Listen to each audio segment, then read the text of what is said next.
하는 제자가 공자에게 이런 질문을 하나 했습니다. 공자에게 죽음이 무엇입니까? 라는 질문을 하게 됩니다. 그러자 이 질문에 대해서 공자가 자로에게 이렇게 대답을 했다고 합니다. 삶도 제대로 모르는데 어떻게 죽음을 알겠느냐라는 대답을 했다는 겁니다. 어떻게 생각해 보면 공자가 죽음의 문제를 중요하게 생각하지 않았다고 할 수 있습니다. 그런데 이 대답의 내용을 가만히 생각해 보면 죽음의 문제는 결국 삶이 결정하고 있기 때문에 공자의 대답이 그리 틀리지 않다는 생각을 하게 됩니다.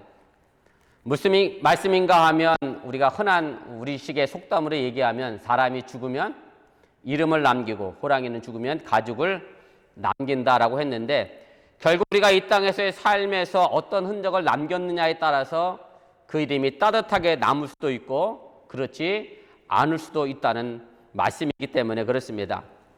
오늘 우리가 부활절 예배를 드리고 있습니다. 코로나 사태로 인해서 모든 성도들이 같이 모여서 부활절 예배를 축하하고 또 서로 음식을 준비해서 애찬을 나누지는 못합니다. 더욱이 오늘 성찬 예식도 온라인을 통해서 각 가정에서 하려고 합니다. 그러나 우리가 이렇게 부활절 예배를 드리지만 죽음을 이기시고 부활한 사실은 변함이 없고 우리가 어디서 어떤 형태로 부활절 예배를 드리고 성찬을 하더라도 여전히 우리는 예수님을 통해 하나님의 사랑으로 이 세상을 넉넉히 이겼다고 하는 사실을 믿으시기를 바랍니다. 부활은 여러분들이 알고 계시기도 하고 제가 이미 여러 번 말씀을 드렸지만 육체적으로 죽은 다음에 일어나는 사건이 바로 부활입니다. 그래서 다시 말씀드리면 죽음 없이는 결코 부활이 존재할 수 없다는 얘기입니다.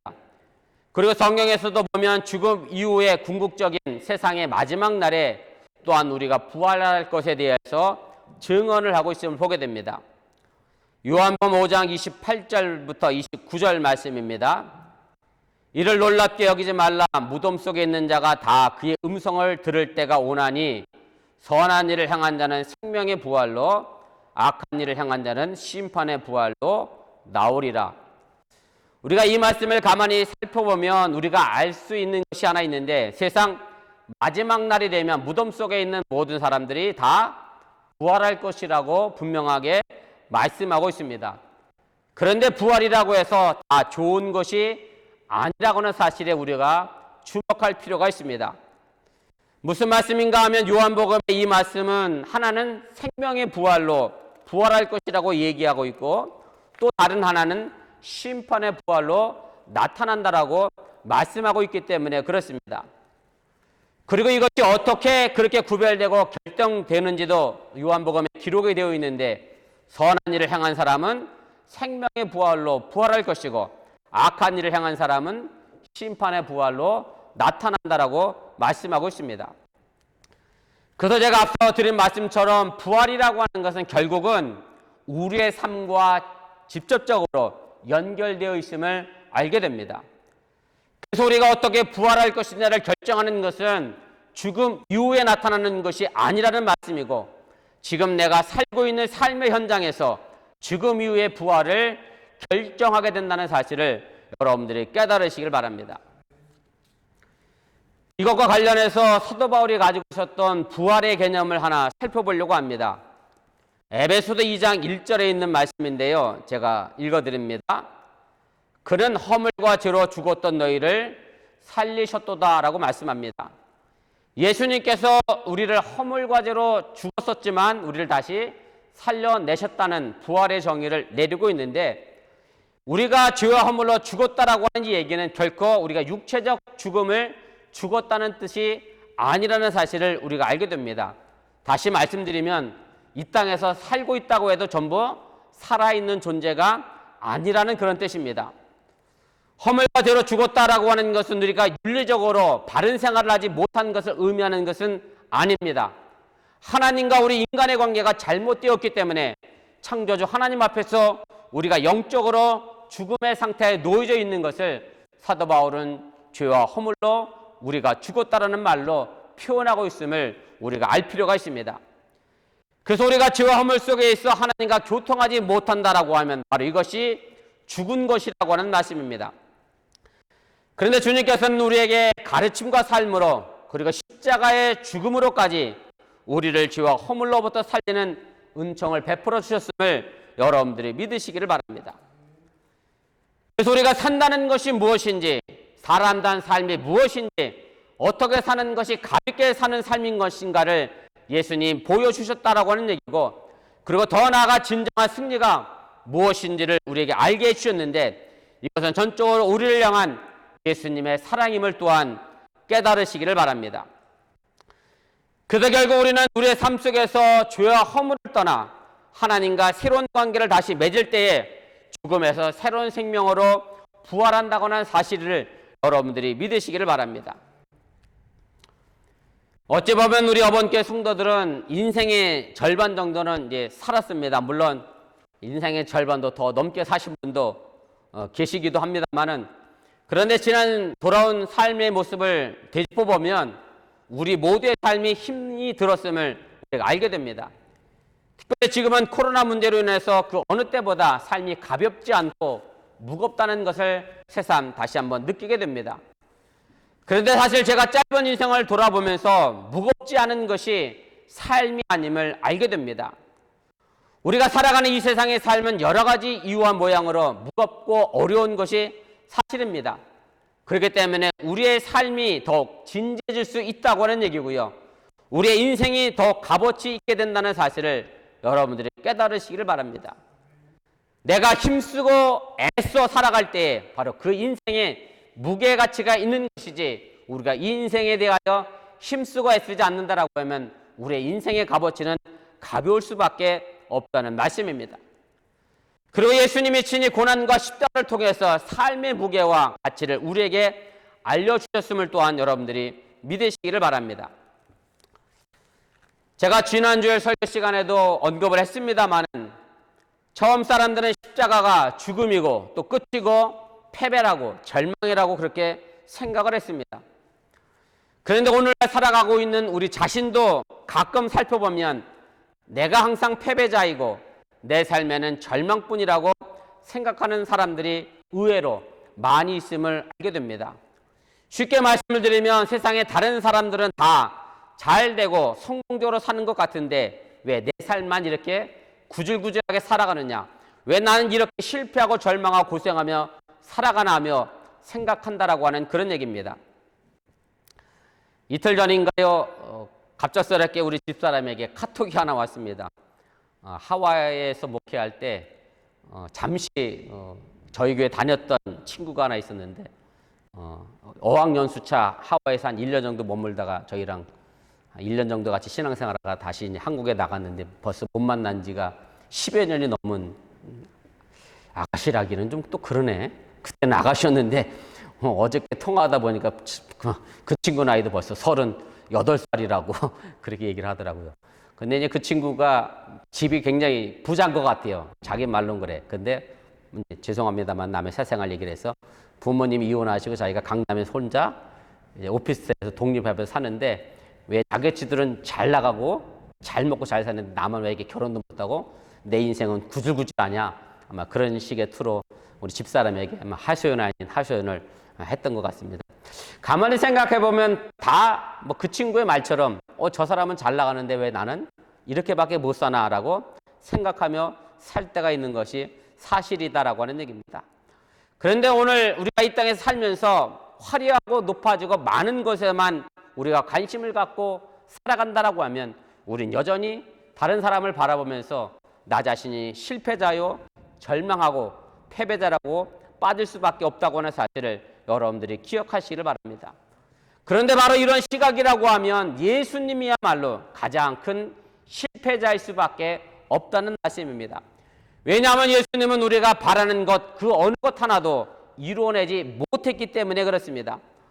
예수님은 분명 정치적으로나 경제적으로나 실패자입니다. 아마도 이런 이유 때문에 제가 지난주에 말씀드렸던 것처럼 호산나를 외쳤던 많은 사람들이 예수님을 십자가에 못 박으라고 외쳤던 사람들을 변했고, 그렇게 모든 거 다 내버리고 3년 동안 예수님을 따라다녔던 제자들조차도 다 예수님을 버리고 도망친 것을 봐도 그 이야기가 그리 틀리지 않다는 것을 우리가 짐작하게 됩니다. 뭔가 분명 권력을 잡고 많은 것을 소유할 줄 알았던 제자들은 힘없이 체포되는 주님으로부터 실망하고 도망쳤다는 말씀입니다. 그러나 주님이 죽고 나서 제자들은 거룩한 영, 성령이 임하면서 전혀 다른 시각과 생각을 갖게 됩니다. 무슨 말씀인가 하면 예수님의 고난은 단지 고생이 아니었다고 하는 것이고요. 예수님의 죽음은 그것으로 끝이 아니라는 것을 제자들이 알게 됐다는 말씀입니다.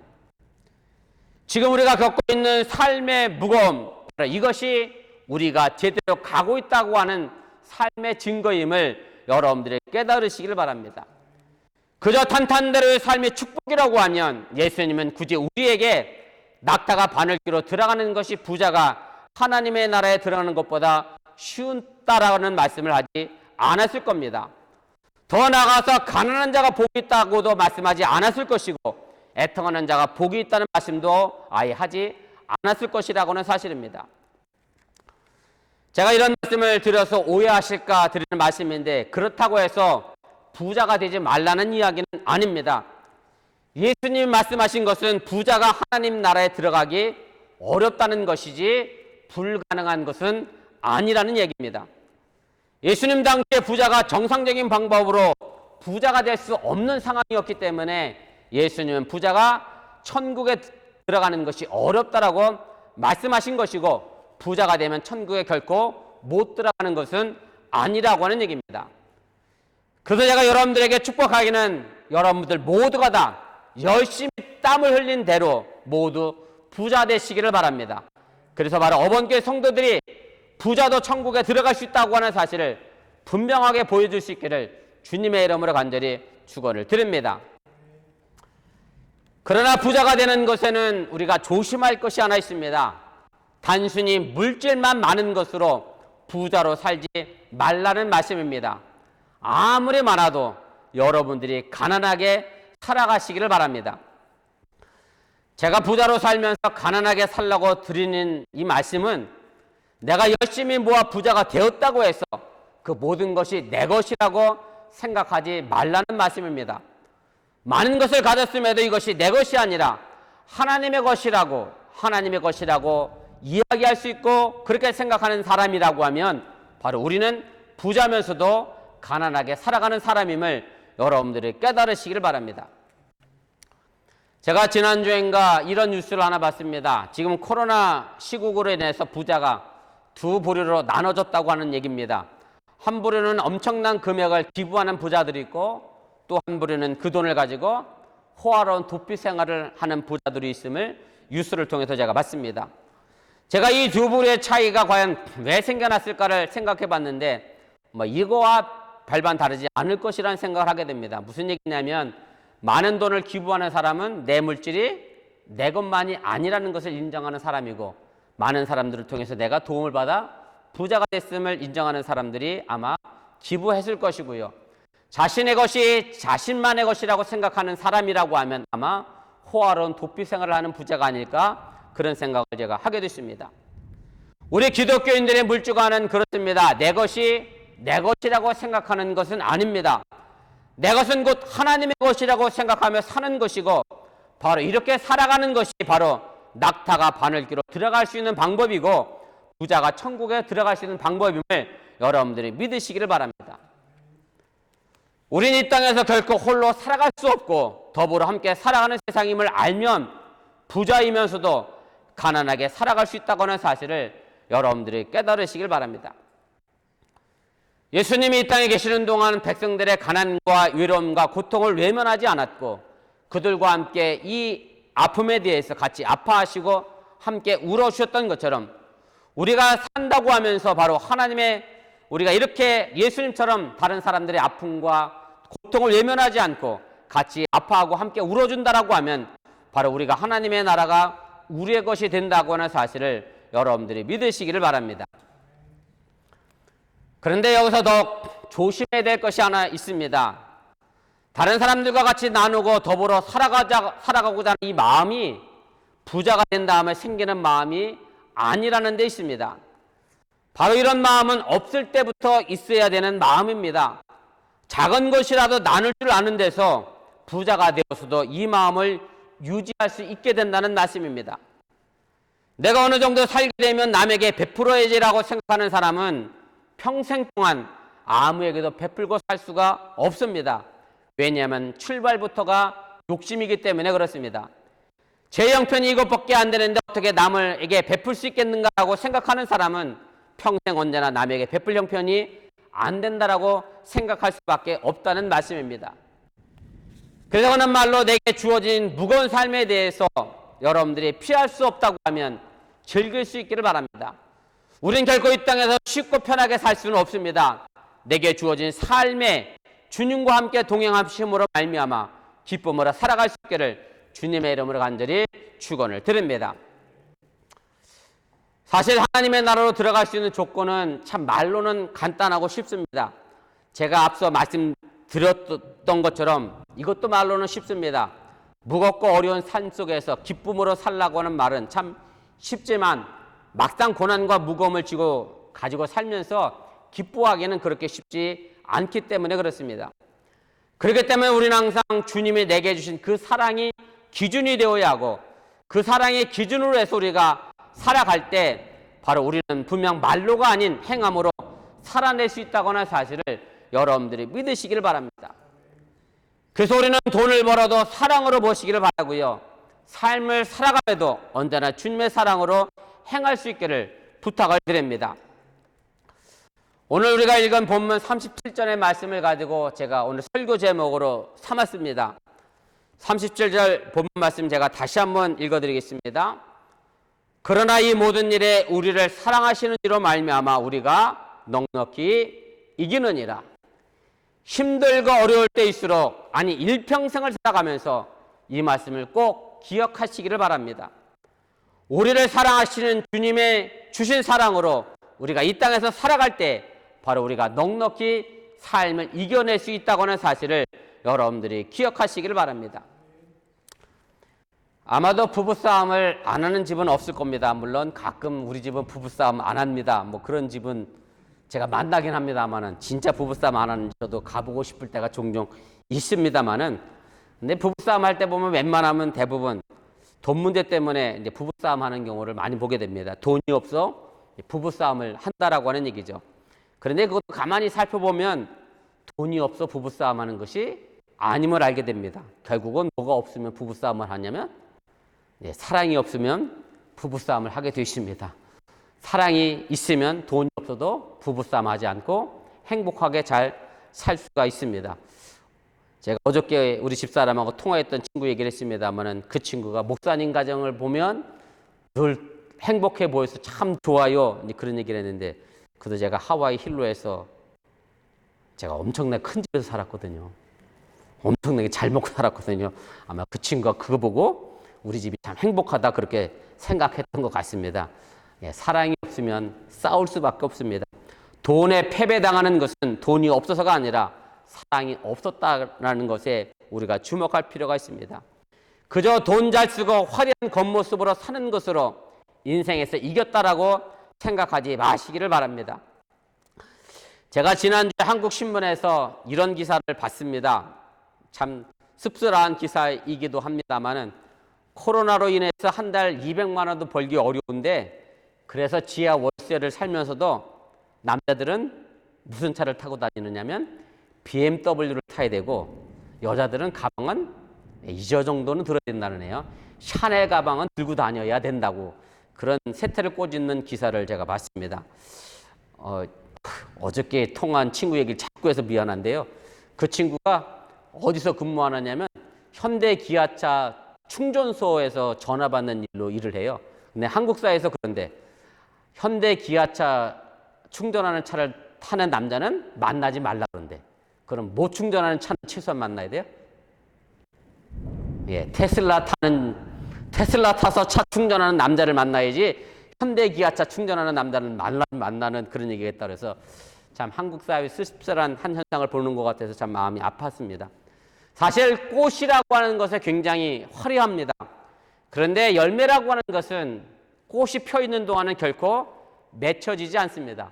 열매는 꽃이 진 다음에 생겨난다는 사실을 우리가 잊어서는 안 됩니다. 화려한 꽃과 같은 인생보다는 익어가는 열매와 같은 인생을 사는 것이 바로 기독교인의 삶임을 여러분들이 아시기를 바랍니다. 이것은 마치 죽음이 있어야 부활이 있는 것처럼 열매는 반드시 꽃이 진 자리에 열매가 열린다고 하는 사실을 여러분들이 기억하시기를 바랍니다. 부활은 반드시 꽃이 진 자리에서 일어난다는 말씀입니다. 그래서 우리는 겉만 화려하게 치장하는 삶을 살지 마시기를 바랍니다. 겉만 화려하게 치장하는 삶을 가지고 내가 이 세상을 이겼다라고 이야기하지 마시기를 바랍니다. 우리 인생에서 꽃의 나이는 글쎄요, 저희가 나이 들어보니까 10대, 20대가 아닌가 그런 생각을 하게 됩니다. 나이 드신 분들은 그런 생각 하실 겁니다. 특별히 여자분들은 10대, 20대 때는 화장 안 해도 얼굴이 이쁘잖아요. 근데 30대 넘어가면서부터 화장 안 한 얼굴로 나 이쁘다 그러면 좀 이제 주책이죠. 근데 나이가 30, 40대서도 꽃처럼 살려고 하면 그건 왕자병, 공주병이고요. 허세에 빠진 사람들이고 그런 사람들은 평생 익어가는 열매를 얻을 수 없게 된다라고 하는 얘기입니다. 허세가 가득한 꽃을 버리시기를 바랍니다. 이기심, 공명심, 쓸데없는 자존심, 편리주의, 거칠애를 따르지 마시기를 바랍니다.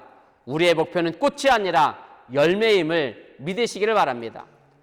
우리 그리스도인들은 성령의 열매를 가꾸는 사람들입니다.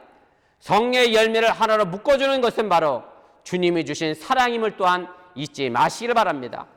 내게 사랑이 있다고 하면 이미 그 사람은 이긴 사람입니다. 사람을 향한 사랑, 자연을 향한 사랑이 있다라고 하면, 그리고 내 안에 하나님, 내 안에 참나를 사랑하는 그 하나님이 있다라고 하면 그 사람은 이미 이긴 사람임을 여러분들이 기억하시기를 바랍니다. 세상 사람들은 싸워서 이기는 사람입니다. 그러나 우리 그리스도인들은 이기고 싸우는 사람입니다. 우린 벌써 이긴 사람입니다. 그것도 넉넉히 이긴 사람임을 믿으시기를 바랍니다. 그러게 우리가 이 땅에서 실패자처럼 살지 마시기를 바랍니다. 우리가 예수 안에서 아직 사랑의 열매를 맺고 싶어하는 마음이 굳게 있다라고 하면 우린 이미 싸우기 전에 이긴 사람들이기 때문에 염려와 걱정과 두려움은 다 떨쳐내시고 주의 사랑 안에 언제나 거할 수 있기를 주님의 이름으로 간절히 부탁을 드립니다. 삶의 실패는요, 누구에게나 있습니다.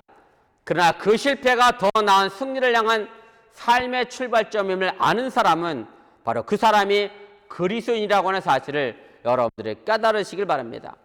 그래서 이 세상 사람들이 예수님의 십자가가 실패이고 절망이고 끝이라고 했을 때에 사도 바울은 이 십자가를 오히려 자랑했다고 하는 사실을 기억하시기를 바랍니다. 고린도전서 1장 18절 말씀입니다. 십자가의 도가 멸망하는 자들에게는 미련한 것이요 구원을 받는 우리에게는 하나님의 능력이라. 십자가는 결코 실패가 아니라는 말씀입니다. 하나님의 능력의 시작입니다. 그러면 내 삶의 십자가, 삶이 무겁다는 것을 실패라고 패배라고 생각하지 마시기를 바랍니다. 우리의 삶이 무겁고 힘들다고 하는 것은 하나님의 능력이 있다고 하는 얘기고, 바로 예수님도 하나님의 능력으로 죽음과 고난의 십자가를 부활의 영광으로 바꿔놓으셨다고 하는 사실을 여러분들이 기억하시길 바랍니다. 그런데 지금 부활절 예배를 드리고 있는 저와 여러분들은 이미 이겼습니다. 그것도 아주 넉넉히 이겼다고 하는 사실을 꼭 기억하시기를 바랍니다. 우리가 우리의 인생을 살아가는 동안 주님의 사랑을 가지고 살아간다라고 하면 우리의 싸움은 이미 승리로 결정된 것임을 여러분들이 믿으시기를 바랍니다. 그래서 오늘 보면 마지막 부분을 가지고 제가 오늘 설교를 정리하고 요약하려고 합니다. 사도 바울은 이렇게 확신하며 로마서 8장의 이야기를 끝을 내고 있습니다. 내가 확신하노니 사망이나 생명이나 천사들이나 권세자들이나 현재일이나 장래일이나 능력이나 높음이나 깊음이나 다른 어떤 피조물이라도 우리를 우리 주 그리스도 예수 안에 있는 하나님의 사랑에서 끊을 수 없으리라. 바로 우리를 승리하게 하신 하나님의 사랑입니다. 우리를 넉넉히 이기게 하는 하나님의 사랑입니다. 증오와 시기가 있는 한 우리는 패배자일 수밖에 없습니다. 그러나 사랑과 자비가 있다고 하면 우리는 이미 이긴 사람입니다. 죽음의 꽃은 지고 부활의 열매가 가득 맺혀져 있음을 또한 기억하시기를 바랍니다. 오늘 우리가 성찬식을 하는 것도 죽어도 다시 사신 그분의 피로 말미암아 우리의 삶을 바꾸는 겁니다.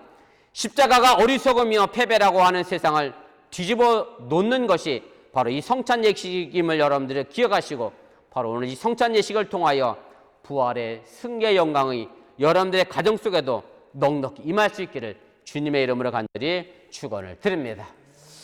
우리 기도하겠습니다.